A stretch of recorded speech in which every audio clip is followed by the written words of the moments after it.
বাসন্তী পোলাও আলুর দম করবো, সেই জন্য দেখো পোলাওগুলো চালগুলোকে ভালো করে ধুয়ে ভিজে দিয়েছি। এরপরে নুন, হলুদ আর ঘি দিয়ে আর একটু আদা দিয়ে মেখে রেখেছিলাম। আর এদিকে দেখো আলুর দমটাও বসিয়ে দিয়েছি, সব রেডি হয়ে গেছে। আর তোমরা তো দেখতে পাচ্ছ একটু জিরে ভাজা দেবো আলুর দমে, সেই জন্য একটু জিরেও ভেজে নিয়েছি।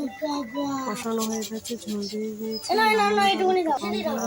কষা দিয়েছিলাম। আলুর দমটা খেতে দারুণ হয়েছিল।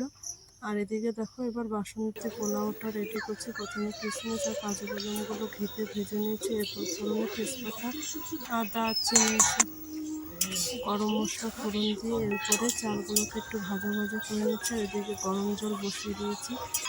তো এরপরে দেখো জলটা দিয়ে দিয়েছি, নুন হলুদ সব পরিমাণ মতন দিয়ে কাজু কিশমিশ আর গরম মশলা দিয়ে ঢেকে রেখেছিলাম। ঢাকনা খুলে তুলে নিয়েছি। এরপরে নামানোর আগে একটু চিনি দিয়ে দিয়েছিলাম আর কয়েকটা কাঁচা লঙ্কা এখানে বসিয়ে দিয়েছিলাম, যেহেতু পোলাওটা একটু মিষ্টি মিষ্টি হবে সেজন্য।